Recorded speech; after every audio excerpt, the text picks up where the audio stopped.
Hello, Hello. everyone, and welcome to today's show. We've got the beautiful Leah and lovely Evan. Thank you guys for coming back on. It was so nice to see you guys over, was it last week? Time's going fast.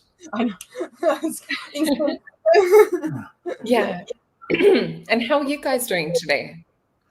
Yeah, no, good. I managed to actually escape the computer and go weed around my veggie garden this morning, so it was quite nice in the sun. Being in the sunlight in the spring. I don't know what that feels like, but sounds good to me. But pale.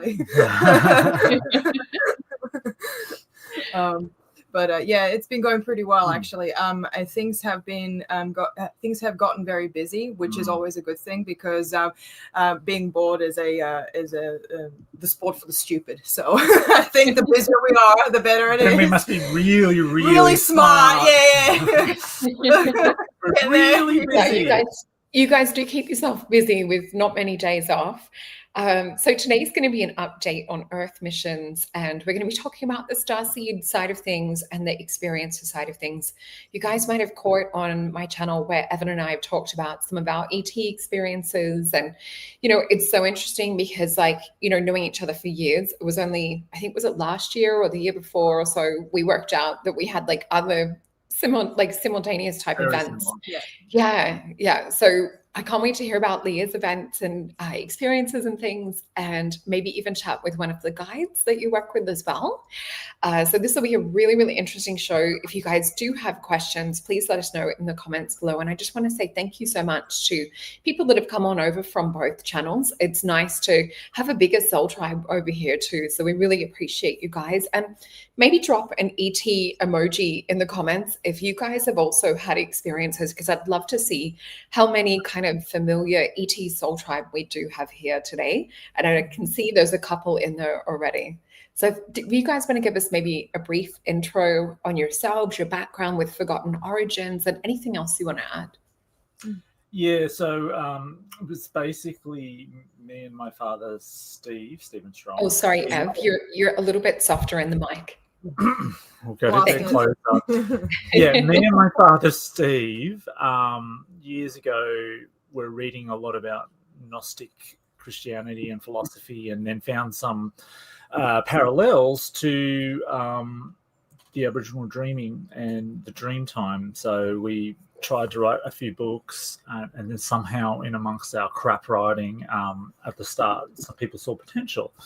So yeah, we started writing books. We ended up writing a few books for University Press of America. We've got another book with the same publisher, Hampton Rose, that does the Dalai Lama, and then a whole bunch that we've kind of done ourselves as well. So yeah, we're up to about 6 or 7 books, but amongst all of that, there's heaps of field work. There's working with the elders, but our basis is kind of a bit science-based, but we don't shy away from the metaphysical, the off-world stuff.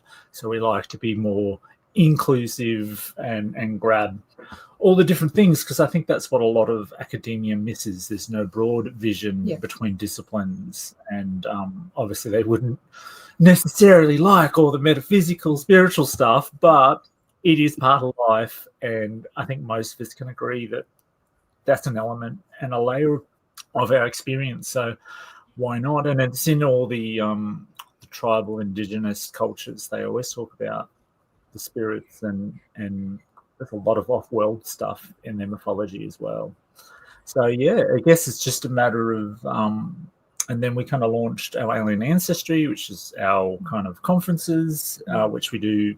Well, we try to do them once a month. We just had one yesterday, launching and introducing the event we're having in Byron next weekend. So yeah, awesome. Yeah. And let me pop that one up just while we're talking about it too, so that those that are watching, if you don't want to miss out, good time to jump on over. Just keep this little window open. Yeah. And let me just see. Sorry, guys, my computer is actually, the StreamYard that I'm using is glitching. It won't let me take down a comment at the moment to show the full thing. But you guys get the thing. So it's general admission concession, online tickets, and it's right on that eclipse weekend too. So that'll make for a very interesting energy going into, it's kind of, I was just doing some of the astrology side of it and preparing for events I've got on too around that time. It's going to be really interesting. We're really seed planting for what we want to create for the future. So I think what better space to be in than with a collective, whether you're online or in person. So make sure to head on over to, and I'll pop the thing up in a second, where you can go. And also Forgotten Origin, if you head over there, you'll be able to find, oh good, it's letting me show the whole thing. Yeah, awesome. Yeah. So let me put up the banner. This is the banner for the address. And I might even just copy and paste it and pop it in the chat so you guys can grab that as well. Thank you. And yeah, is there anything else you guys want to mention about the conference? It'd be very exciting. Well, just to reiterate what we discussed last time on your show, I want to make it really clear that this conference is not necessarily just to, we've had a few people say like, oh well, that's, the pricing is a bit high, but in comparison to a lot of other events that are currently running on at the moment, it's actually considerably cheap, and it actually goes towards the actual elders and other original people who are speaking. It's not to fill our pockets. It's not to, it's not any for any of that. This is actually to go towards them. And for people who are purchasing online tickets, 50% of the profits from that go directly to the elders for royalties in the future. So even though they do get paid for their time on that weekend, they still receive royalties after the fact. So, which of course that recording will be available for anyone to purchase at any point in the future. But of course, it's always better to see things live and happening right in the moment. All the tech issues. All the before we edit them out. and all, so yeah, it's really important, because this is also an opportunity for us to get some really high standing elders to come in and talk old way, which we've never really had. We've had Uncle Lewis talk on our show, Our Alien Ancestry, twice before. I think it was twice. And he shared a lot of information, but this is the first time he's in person, and he's going to go into much more detail. And he will have Nissen, who is kind of his offsider. They'll be kind of talking back and forth with each other. They're two speakers, and they'll kind of be sharing information between each other, pulling more things out of each other, which is even better than just doing a straight monologue. Because in a lot of old way culture, communication is always best shared. Like, you get more stuff when you have more people talking at the same time. So you'll get to actually see something authentic there. And I think, and they're willing to share this with us, and it's more needed more than ever now. And I think it's very exciting, and hopefully in the future we'll be able to do more of these events and more of these gatherings. And that's pretty much what I wanted to highlight. So thank you for that. And I think it's quite an exciting time to be able to bring these elders forward to share in this way, because if we think about a lot of the other people tuning in, especially from my audience, so in the States and in Canada, and it's a little bit hard to fly over here or to go sit in circle or across from the fire and to be able to communicate with some of these beautiful people that you guys are bringing together. So I want to kick this off talking about, I found an old photo, I think it was 2017, I had this vision and drew a sketch, just talking about a little bit to do with like future prophecy side of things. Oh, and Lorianne was also kindly pointing out, we've got, let me just pop this little window back up. So this is coming up this week. So if you guys haven't registered for the free event, the Soul Tribe Activation Meditation, you'll see it in the description box below. It's posted on Instagram, Facebook, many other videos as well. You'll find the description link. So please come and register for the free event. We are actually meeting video chat if people feel comfortable doing face-to-face video chat. So there's quite a few of you already from our Soul Tribe. So I can't wait to introduce everyone together as well as to create something. So it's going to be exciting. And I'll just pop up this pic. So this one, this was from 2017, I think. And I'm just going to find my little notes that I'd written. So this was after being at yoga and just getting like this massive vision. So it was an interdimensional teacher, and it was just a quick sketch that I did of a vision that I had.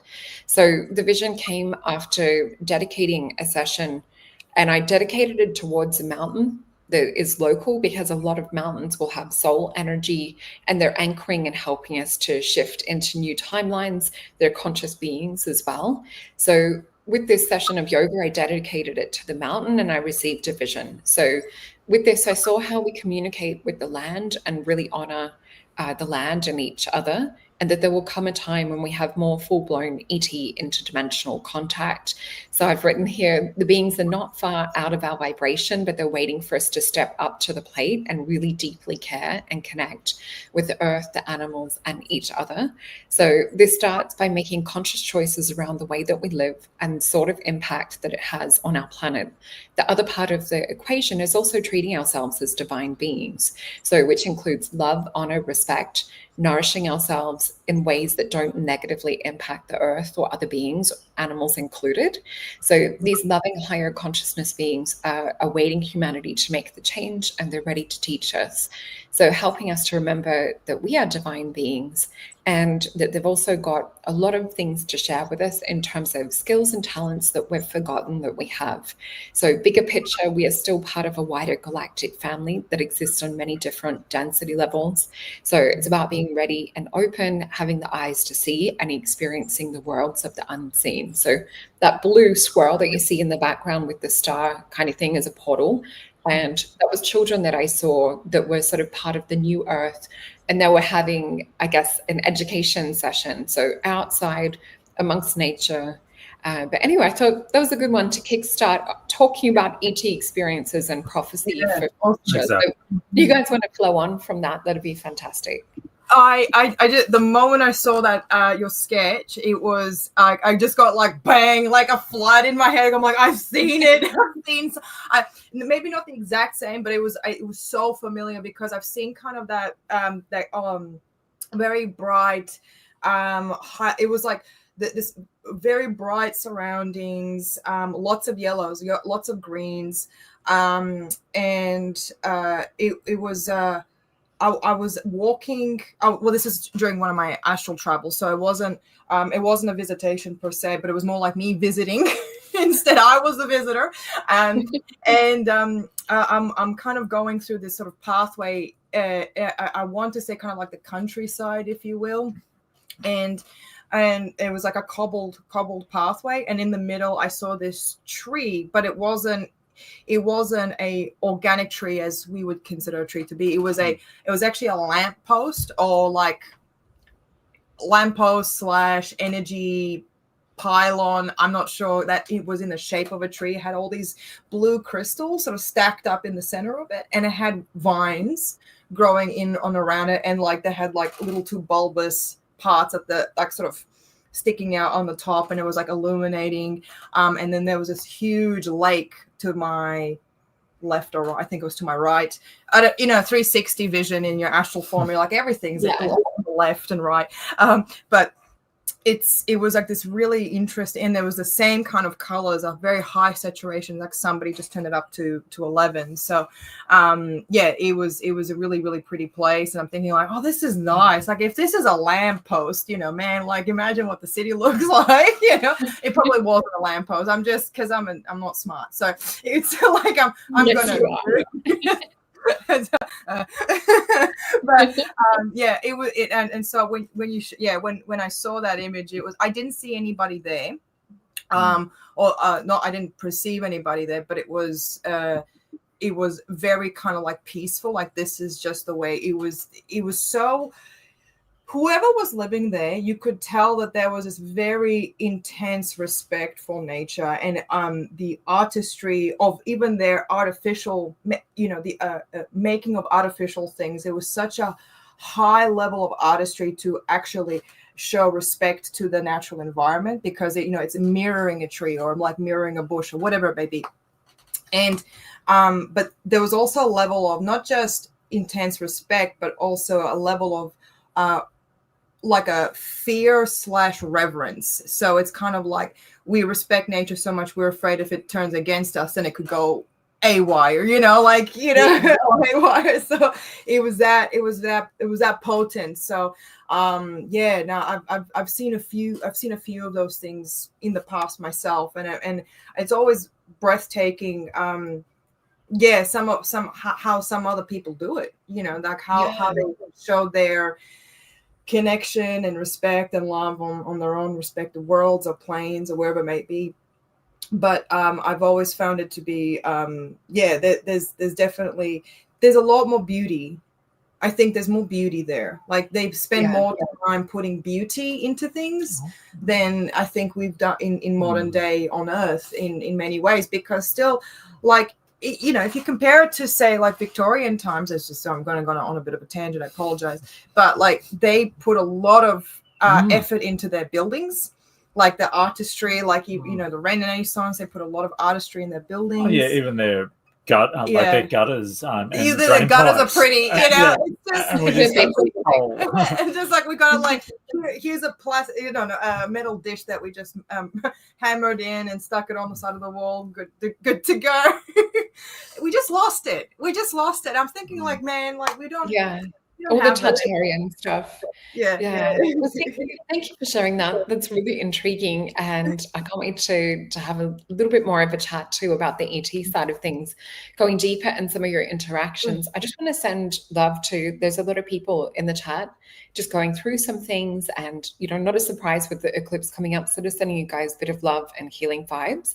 And I was just thinking, with that pic that we had up with the blue portal, I didn't even connect the dots. I'm like, oh, kind of like the blue portal that we had at Uluru that appeared in the sky.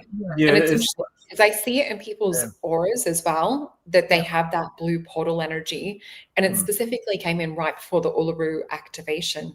Do you want to share maybe an ET experience that's coming up for you right now that could be related to prophecy? Ooh, okay. All right, let me try to think of one. There's so many. Well, you have a think. So with so the more recent ET contact I've had was mostly with Mesrith. And it's more for like the standard like Q&As and stuff, but every once in a while he would whisper something. Like Mesrith is my primary ET contact. He is the one that who's essentially my mentor, who's my guide. He's my friend, but also sometimes my frenemy, depending on the time of day and what I say to him. So totally you know, he does playful insults, so I'm happy with that. Like if you have a friend like that, you know what I mean. They're solid.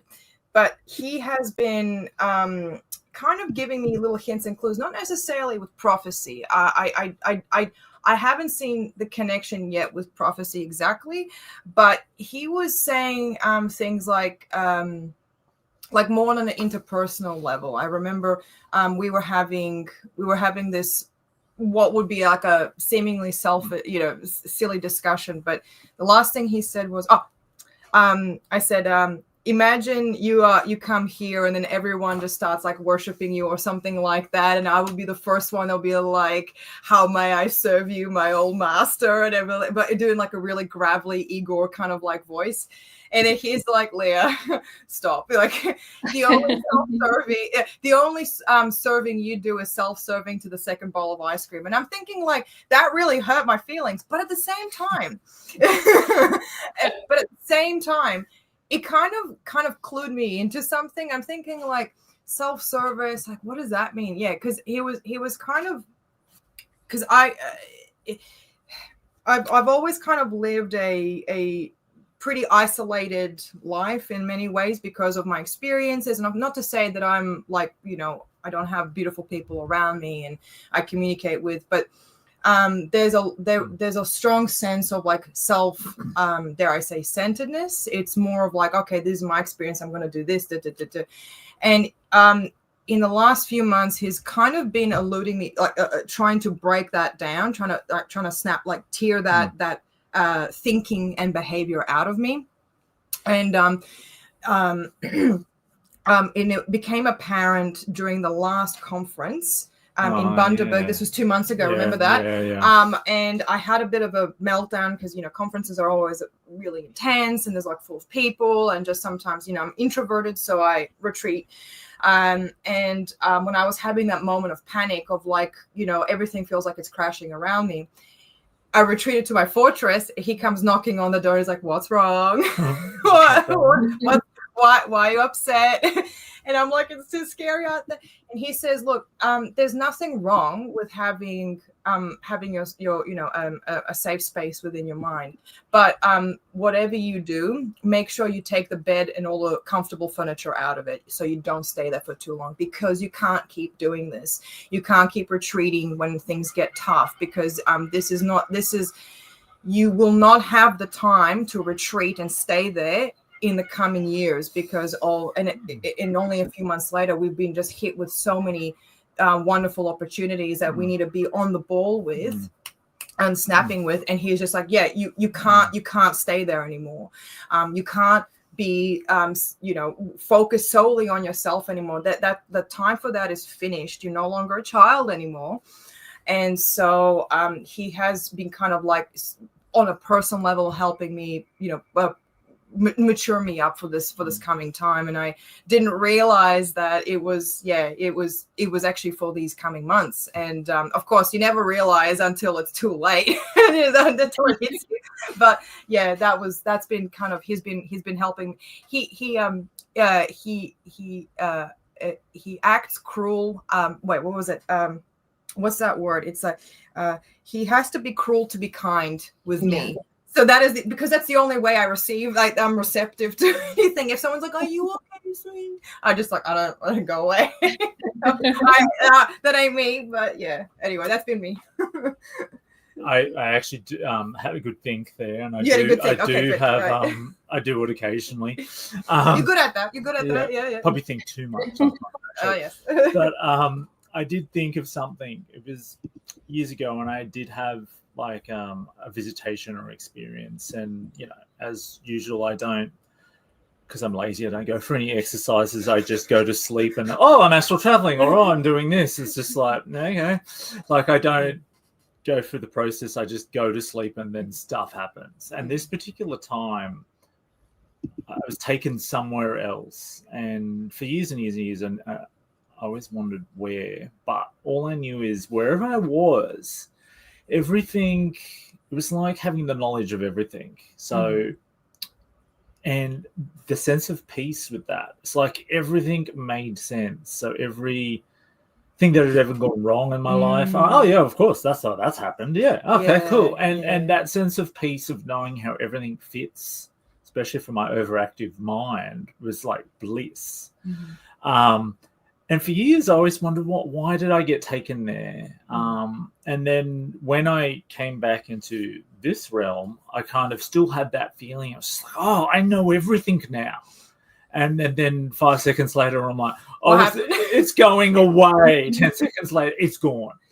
And I thought, well, I want that all the time. Can't. I don't think our brain can handle that amount of data and information at once. Like, we wouldn't be able to exist in this realm. But what I'm thinking is that was a little taste of what could be possible if we do make better choices for our future in the world. And I think for me, it's made more sense now that can be something we can reach. Maybe not permanently, because or maybe when the earth ascends, maybe we can. Maybe when the vibration...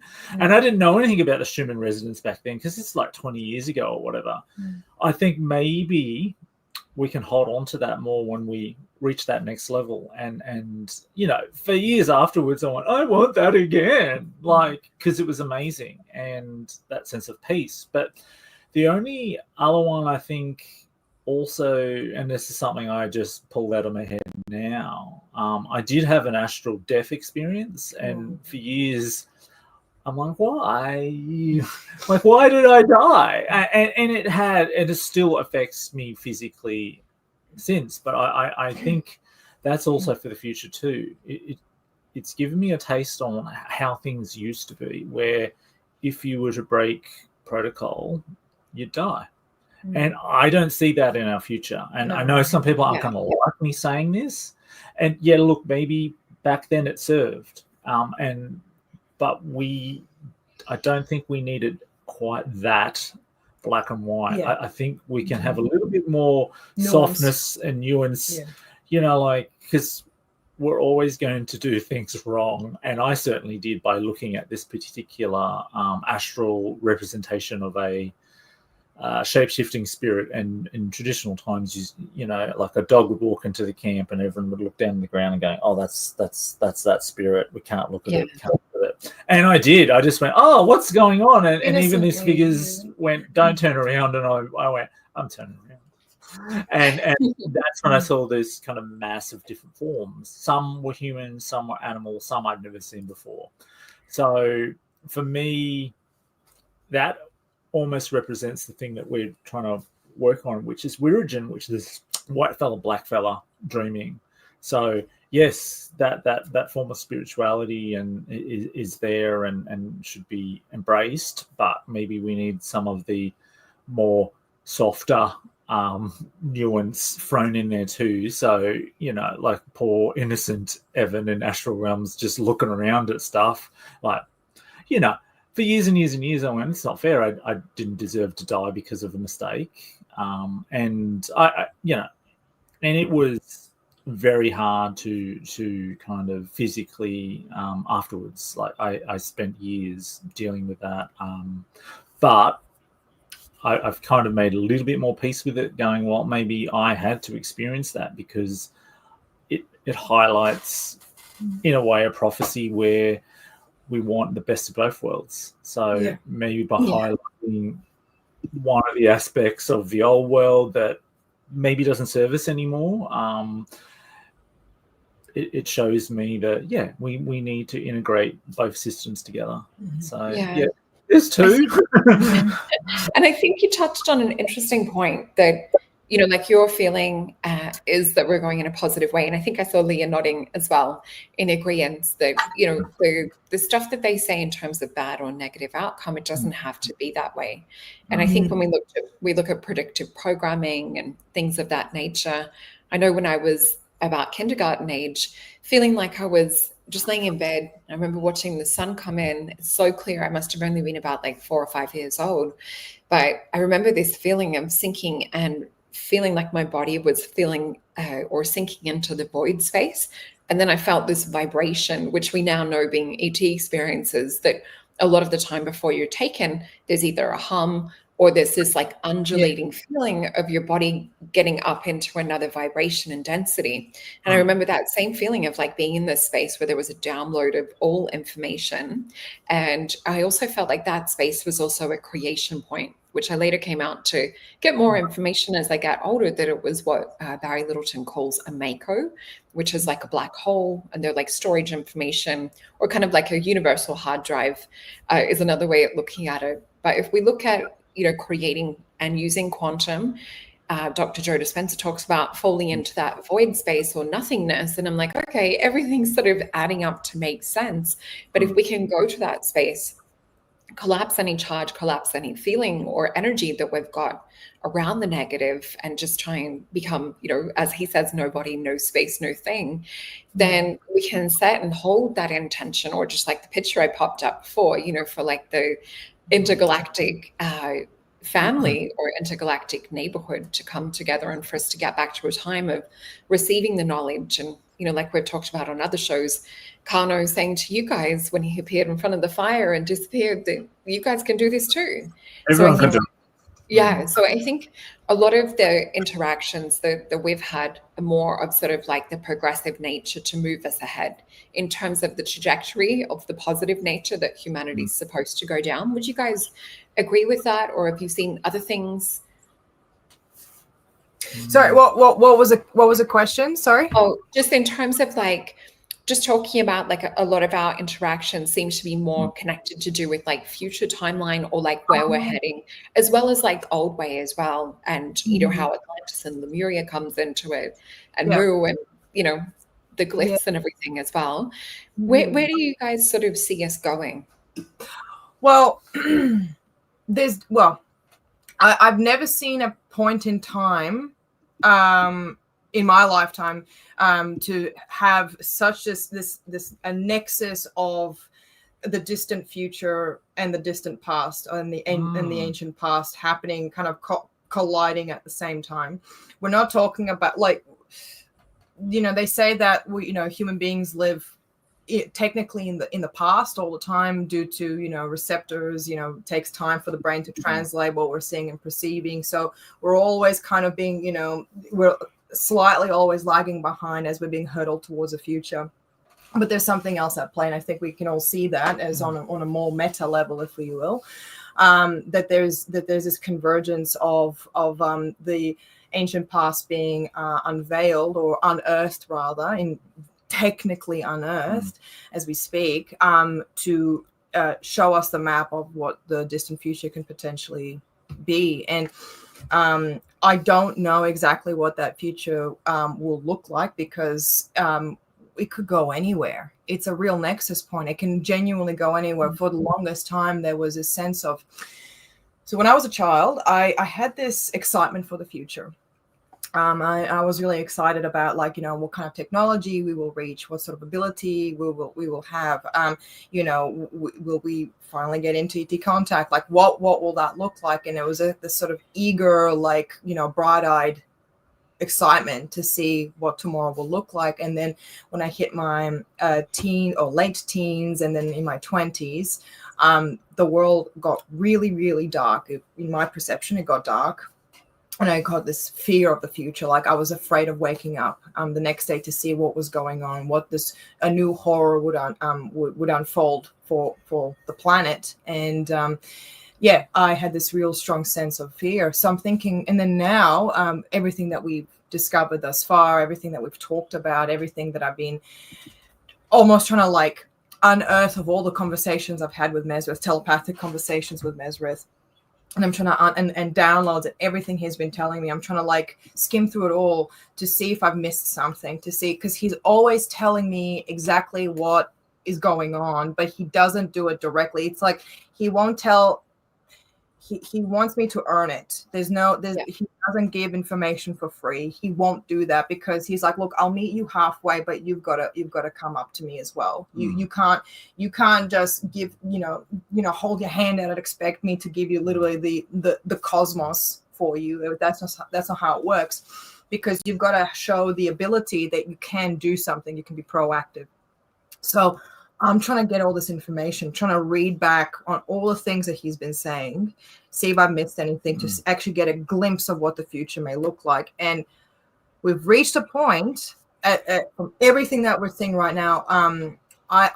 This is a, well, I can't say what will happen tomorrow, but I can tell you that all the lies that we have been fed, not only in the last 10 years, but the last 100, 200, 300,000 years are being torn down. It's not sustainable anymore. And I'm talking about the lies that we've been told. It's no longer applicable. Like, we can't, it's being literally shredded from our eyes. The veil is being ripped off of our eyes, and we're being finally exposed to the truth for the first time, or at least exposed to prospect. Something falling in the kitchen. It's all good. That was. Okay, let's go. But yeah, we're finally faced with at least the reality that we have been lied to for this long, and what does that mean for us? And I think that human beings, look, a lot of my Balkan pessimism tells me that people are stupid. So, like, we can't be trusted with anything. But my ET contactee side of me says that, no, actually, you got to give people a bit of credit, because the thing is, it's ETs who actually have a lot more hope for us than I have hope for us in many ways. Like, they actually they see a lot more hope that we have potential to actually wake up and actually make the right choices. And I mean it, like, this time, because they've seen rise and falls and the ups and dips and all this sort of thing going on for countless millennia. But I think we have finally reached a point that this is going to be the very last dip. This is the last fall. And I think it's just going to go from here. And from everything that I have seen, from everything that they have seen, they're looking at it like, maybe this time these guys will actually pull their head out. Maybe this time they're actually serious, because we've never had an age where the truth has been a full frontal assault to us. I don't know. Different levels. It's like, and it's a kind of I have. It's almost aggressive that the truth is starting to come up. That if you've noticed that, like, there's this almost aggression to it. Like, I will not be ignored anymore. It's bashing our doors down. It's ripping the veil off our eyes. It's coming, and it will not be stopped, which is a positive thing. Don't get me wrong, but I mean, a lot of people get a lot of, will be afraid because they still cling on to the old paradigms, which I understand, but someone's got to be there to kind of help, be like, it's okay. There's nothing more humbling and more graceful to admit that you were wrong.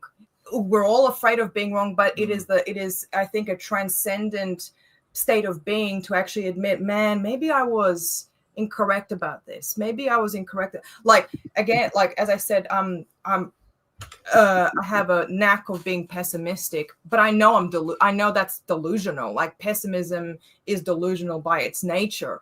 But I have to fight that part of me constantly to actually look at it objectively from an ET perspective. I have to go from there to actually get the real insight of how we are, because it's so easy to dismiss our silly behavior, being like, oh, that person's an absolute, dumbass or whatever, like, easy to dismiss. But they're like, oh, how do you know? Well, like, have you actually seen what happened there? Like, why they are the way? Anyway, and it's really important. I think it's like so much. There's just so much. And so, to answer your question, going back to it, Solreta, I have no idea what's going to happen. Asking the wrong one.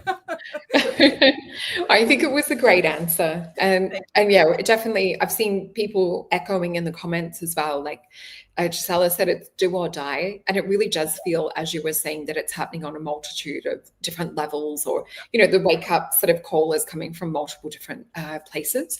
I just want to answer this question really quick. And then, Ev, I want to get your take as well. So Emma was just saying, Sol, do you think that the Mako was an upgrade your soul had planned for? So I was just getting a download when I read that. And I feel like some of us come into this lifetime with knowledge and wisdom that comes from previous lifetimes. So if we're looking at that, we're multidimensionally kind of coexisting and experiencing other versions of us. I actually feel like it came in with guides, but it also felt like it was coming in for a reminder of like what I'd done in other lifetimes, or how I access information and knowledge. So yeah, thank you for asking that question, because it triggered a bit of a memory for me. And it's interesting because you can, and I know Emma's really into astrology, so you can see it in astrology as well. So I've got 3 yods in my astrology chart, which even to have 1 is a 3% chance. So to have 3 is very unusual. And I've got 2 trines. I think I had an earth trine, and maybe it might have been a fire trine, which is also a little bit more unusual. So I think it's in the astrology, it's in the charts, that sometimes we'll pull this stuff through from other lifetimes.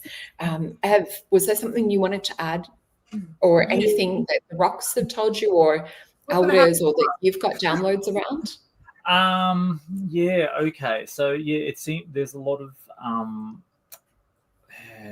of talk about how, when's it going to happen, what's it going to be like. But and I think we have tastes of that. But I mean, at the end of the day, it's still up to us. And I think we have a responsibility to be doing this and be prepared for the fact that it may take some time. But we may be the most important people here, not just collectively. That would be but collectively, we may be so instrumental in this because if it takes years, it takes years. But we may be the ones that that make it happen faster. And I know everyone wants it tomorrow, and a lot of people wanted it when we went to Uluru. And as we know, stuff happened, but everyone wanted to wake up the next morning and everything to be magically better. Yeah. So, but from what, and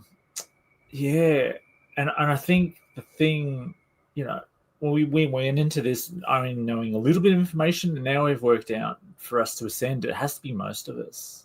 I think initially we thought, it'll just be. Oh yeah. It might be 15, 20. Let's get 20%, but no, it's got to be about 90% of us. And it's that small group that are in charge. Probably ones we don't even see, because we just see the little puppets, right? And it's the ones behind them that probably won't make it, which is fine, because look at the mess we're in. But part of that mess is the fact that we've also had a hand in that by just letting it happen, and we all have collectively to an extent. So it's also all on us. We could just stop obeying orders, right? And it all just stopped, right?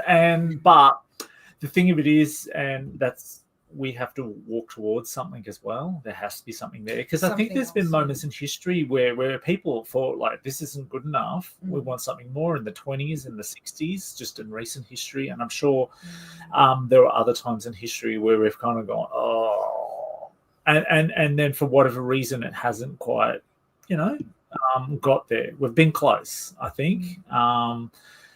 But hopefully this time we actually go the full way and actually are able to embrace what's out there for us. I'd like to see it, but I'm prepared to not and be part of that, continuing that legacy where it does happen as well.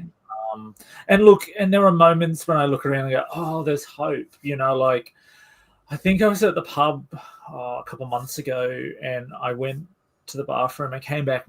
My friends that are pretty normally straight down the line were talking about the Anunnaki, and I'm like, what? A, you're talking about that, and B, we're talking about that with me not in the room. Yeah, how dare you? You waited for me to leave to talk about this? How dare you? Yeah, betrayal, unfriended. You don't talk about that unless I'm here. Yeah. No, but so there's moments like that, little micro moments, and I'm like, oh, okay, so it is kind of spreading, and then there are other moments where I kind of go, oh, as well, but it's an emotional rainbow, right? And it's, you've got to hang on to those little moments when you go, oh, I think there's hope, or with this, and it's, for me, it's always someone you don't expect that is seeing through everything, seeing through the facade, and going, oh, we need change, we need something more. And you kind of go, oh, I never would have thought they would think that way, but they do. So it's not always who you think it is as well. Don't judge a book by its cover. Exactly. Yeah. And unfortunately, our brains are a bit wired that way, where we put things in categories, right? Got to make sense. And interesting, that the Hopi prophecy that you've talked about too.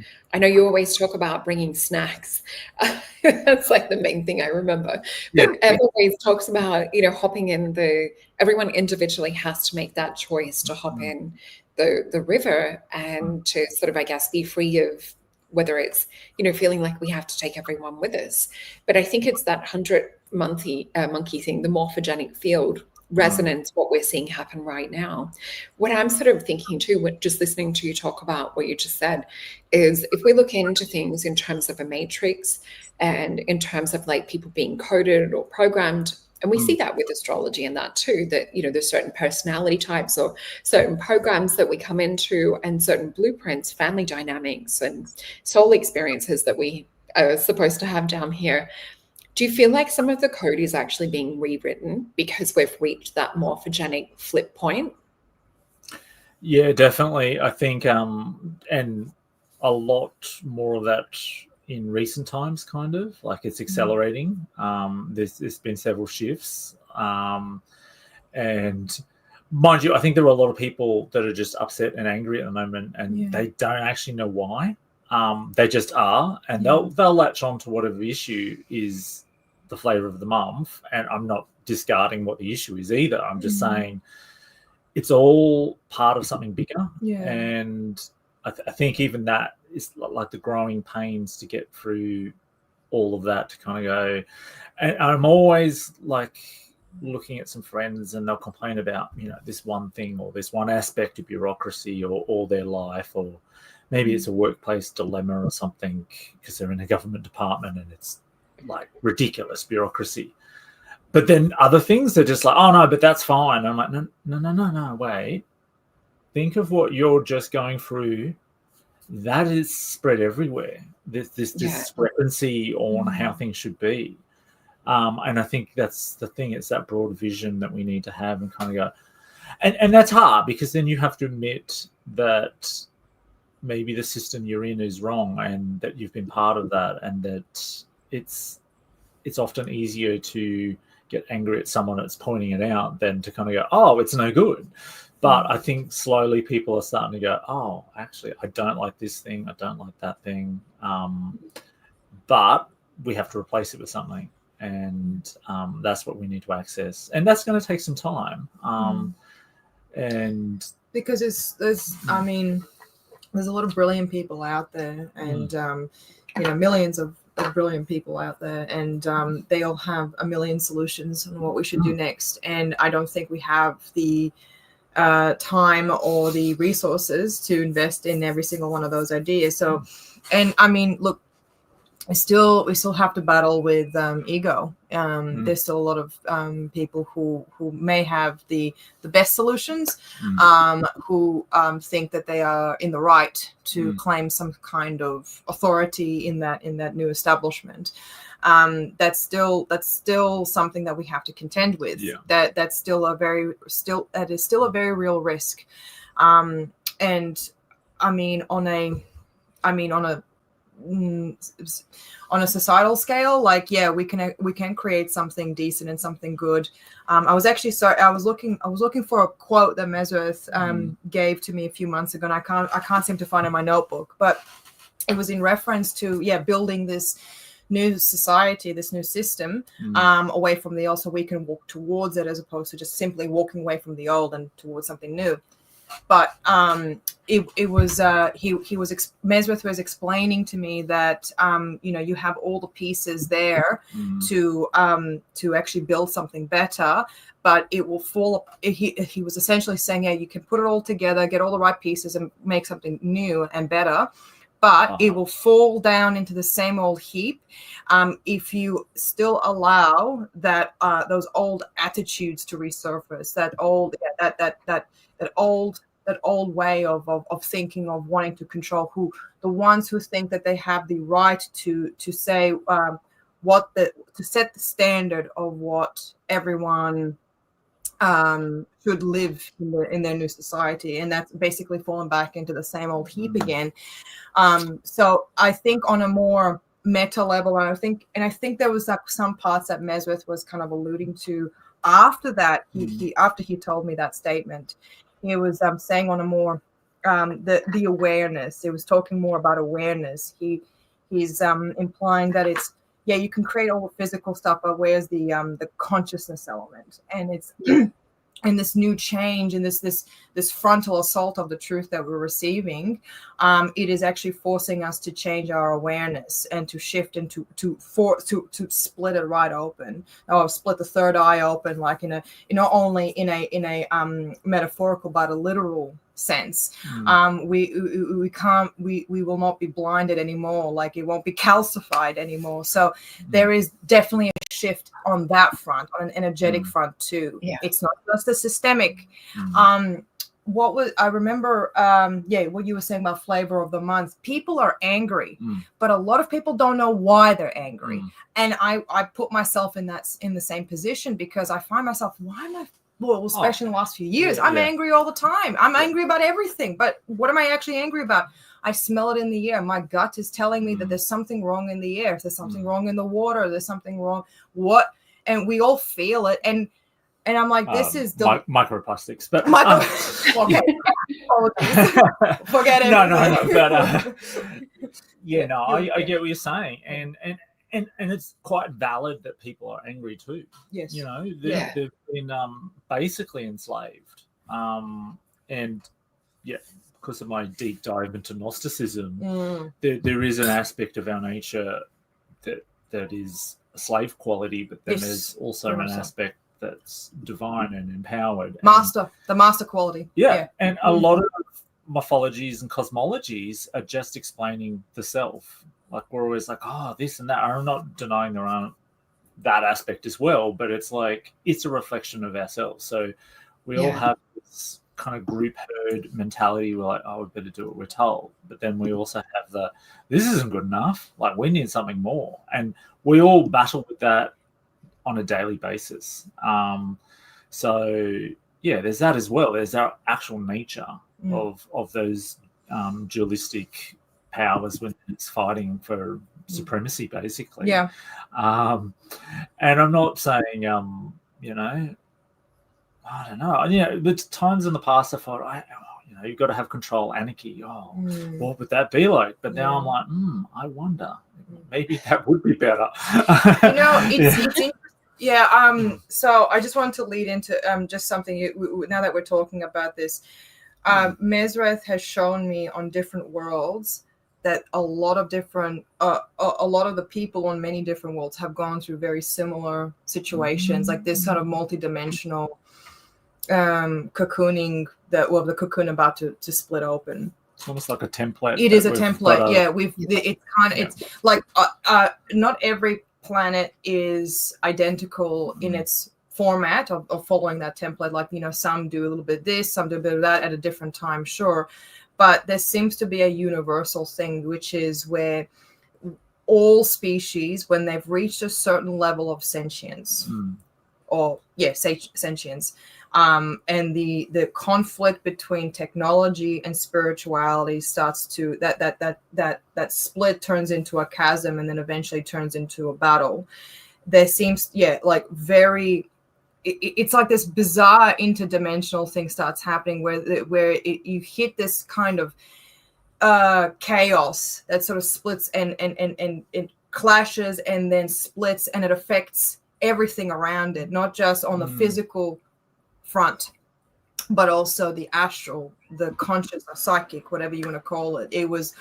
It goes everywhere, and it fractures and splits, and it's like this really bizarre system that happens over and over again on many different worlds. And you know, I'm trying not to be pessimistic. I apologize, so I'll try to be as optimistic as possible for this one. But should humans evolve to that high point where we're akin to what our star family is, and the next, I guess you could say, intelligent species on this planet starts evolving to where we have been, we can be the ones to help and take care of them, because it's like, you know, pass that torch along. And I want to see how they do it, and I want to see how will they get to that point? Will there be a break in that template? You know, it's just this such a bizarre thing that happens over and over again, and I'm just and I just see it. This what Mesrith was showing me. He says he's seen it. He doesn't have a number for it. That's how many times it happens. There's no number for it. And they've studied this. They not only observe the patterns, but they study it. And they're like, what does this mean? Because as in his people have gone through the exact same thing many times themselves. And they're like, what is going on here? Is this a shift in creation? Like, you know, I don't know. It's like this. Once we start talking about that, that's when everything starts to, I don't know. Where does that go? What does this mean? I see this come up in some of my clients' aura drawings as well. Yeah. And when I'm looking into their soul missions and things. So it really relates back to the movie Doctor Strange, where he's tapping in and we see all the different multiverse versions of reality that could exist. And sometimes there's maybe like 1 millimeter or 2 millimeters difference in the differentiation of frequency. But one particular type of soul group that I see incarnate, so if we talk about indigos and crystals, rainbow children, or, like rainbow warriors, different soul groups that come in. Blue soul group seems to be connected to Pleiades, Lyra, Sirius, Inner Earth, and also the Elvish realms. But what I see with that particular soul group, they're more likely to see the blue orbs, they're more likely to see some of the golden Pleiadian ships, but on a soul level, in terms of mission, they incarnate not only down here into our earth realm to be sort of a spiritual midwife, to usher in this change, or to sort of be like a bearer of light to awaken others to that frequency. And just when we think like, oh, why would we come back to Earth and do this again? They're doing it on and off many, many worlds, because it's the same thing. They're ushering change, they're midwifing or birthing that planetary ascension, the humanity of these planets, or, I don't know if you would call it humanity, but they're upgrading and accelerating the consciousness. So it's so similar to what you were seeing. I'm just going to pick some cards to have a look into if there's any message to do with like where we're going that Spirit would like to share with us today, because they kept directing me to pick up the cards.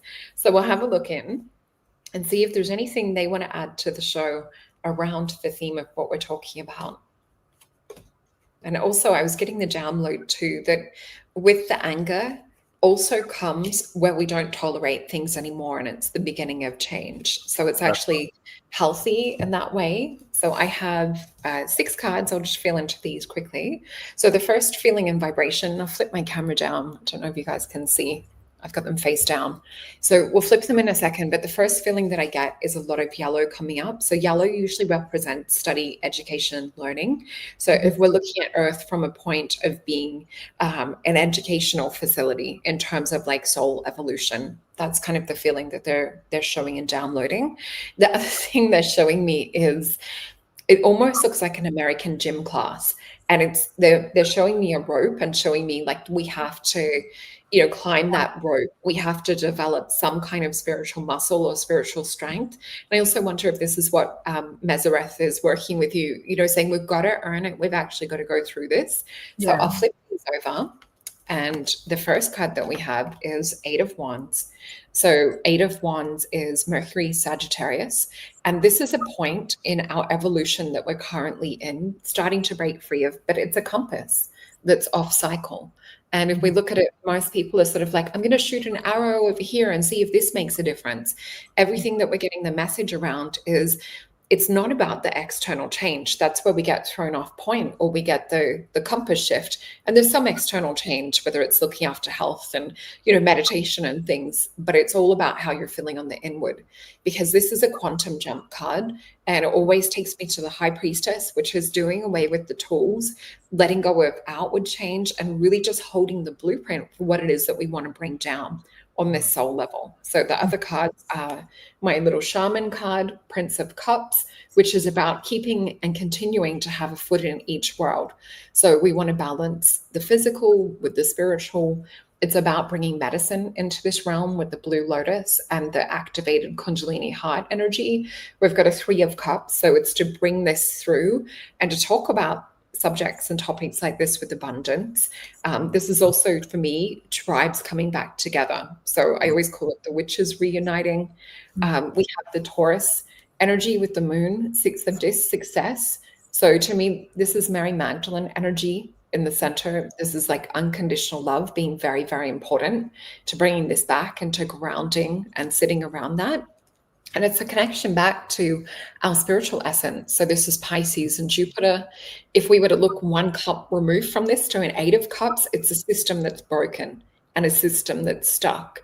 So Spirit is telling us we need to move away from things that are more parasitic that we see with the last card, and things that are, we can see that there's a change that's being birthed, but we have to come back to this first. So with this energy, this is connecting on a spiritual and allowing it to trickle into our earth realm. So we need to remember our sovereignty. We need to get back to that love and compassion energy and to really start to ground that. But we need to stop looking outside of ourselves for this change or for the answer or a solution. And I do feel this is where the elders are helping us, even though that would be an external thing, but they're steering us back to ourselves and back to the original information and knowledge. So yeah, I just wanted to share that with you guys. Did you guys have anything you want to add? I don't know. Or any sort of like just download or things like that that are coming through to you both? Well, nothing in the present, but I keep getting pulled back. The repetition of three things I had this morning and yesterday and the day before that, almost like a compulsive thought that kept running in my mind for the last few days. It was slow down, stop, reverse. Slow down, stop, reverse. I don't think it's like necessarily even referencing to just, on things on a global scale, but also on a personal scale. It feels like because we're all moving with, because we all exist in the sea of consciousness and we ride the waves, wherever the sea moves, we are pulled along as droplets with it. I think that everybody, so one of my abilities is actually being able to access portions of that, and or at least being able to kind of tell the temperature of what the ocean is, by mirroring my own current situation, by reading my body, reading what's going on in my mind, the sub, if you will, the subconscious layers of what they're trying to tell me. And I read all this information, and then it gives me insight on where the ocean is. And there's this very turbulent, it feels like like a storm in the middle of the ocean that's constantly going. And Mesrith has been very insistent, and he's told me this principle of slow down, stop, reverse years ago. In reference to some of my more bad habits, but I think he was actually talking more about for all of us. And it was, to, just calm the, the waters are getting chaotic here. Just slow it down, just slow down, just calm down, just stop for a second, and then let's go back, and it's this, really interesting phrasing, the way he says it, because everything he says, it both relates to in an individual, to a collection of people, to a universe at the same time. He's talking about all three of these things at the exact same time. And I just find it, and it takes, and what you were saying about like climbing that rope up, Solreta, but like, getting that, we have to get to a point where we can actually look at these things and really analyze, like, okay, what does this mean? And now that I'm thinking about it now, there is no new information that Mesrith gives. There is nothing new. There's no new anything. All he does is confirm what we instinctively know. There's nothing new there. It's like the most, well, as an example, the slow down, stop, reverse. That's an obvious thing. We already know this. With all these problems that we're facing in our independent personal lives on a bigger scale too. This is just an obvious thing. He's just reminding us what we already know. He's just saying the quiet thing out loud. And I think we already know what we need to do. And that's essentially what he's saying. You already know what you need to do. Why are you bothering me with these silly questions? Like, I'm already telling, damn it, leave me alone. Let me enjoy my eternal retirement in peace, for goodness sake. But yeah, that's essentially where he feels. It's like he's already saying this and repeating this over and over and over again. Like, calm down, guys, relax. It's not that chill. Like, and I just find that, like, some of the other ET mobs out there, they tend to.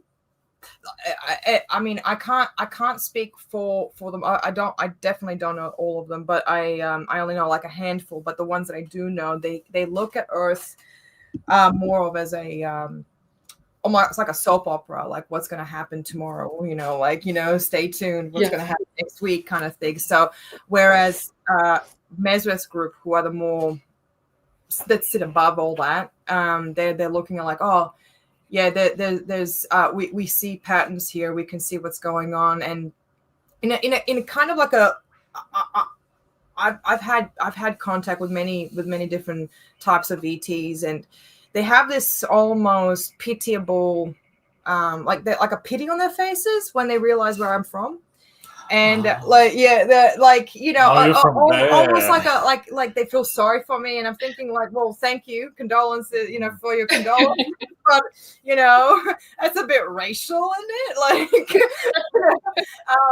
but no, and I realize in those moments, I was like, and it's very few moments. I don't get that all the time, but there's those in those glimpses in their eyes, you can kind of see like there's like, oh wow, you're from there. That's a tough act.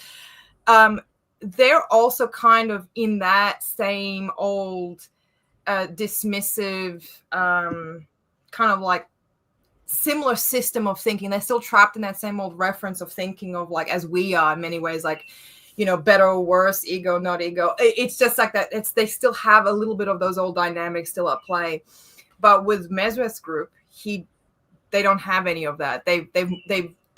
That system died eons ago. Like they don't. Well, it's easy to not have an ego if you don't have a body. I'll tell you that. and effectively immortal. Well, the only reason he's immortal because he's not alive. He's never been alive. It helps. But it's interesting to see how like. But then I asked Mesreth. I remember like. I'm going on a bit of a tangent. I apologize, but it's just all kind of coming back to me now. But I remember talking about Mesreth's immortality or his people's ability to be immortal. He's never actually said that they are actually immortal, but he has never said that they were immortal. The way he's phrased it, that we can't die. An interesting choice of words. We can't die. Not the fact that like we have eternal life or anything like that. He says, there's almost a sense of longing for it. And it took me some years to hack that through, to decode that, and through conversations. I remember he was saying, he would give stories of how he really feels about this through small anecdotes. But I remember the last thing he says, like, life is fun. Living is fun. And once we finished climbing that mountain, and then we realized there's nowhere else left to climb, like small things like that. And it gives insight to where his people are, why they are so invested in the realms of the living, or wherever, whatever you want to call it. But they're finished, and we are the reason that keeps them up. That makes them wake up in the morning to keep, that keeps them going, because they've gotten to a point where they're like, man, this, we reached the end here, but now there's nowhere else left to go. We'll look for the ones that are still on that path, and, help them, guide them on their journey. And there's like it's like a melancholy, there's like a bittersweet to that sentiment. And I think in many ways we have a lot to complain about, and rightfully so, in our lives and on our world, true, but enjoy it while it lasts. Enjoy it while it lasts, because once we reach the end, we may look back on this time and be like, man, that was so much fun. We've been going on the same roller coaster again for the second time is never as satisfying.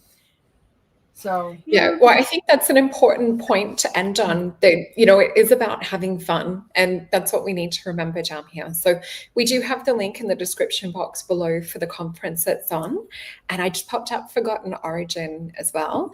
And I just want to remind you guys that we do have our potion event coming up, which will be it's a Virgo one. So we're having the solar eclipse new moon in Virgo, Evan being the in-house Virgo today. So it's all about planting seeds for future.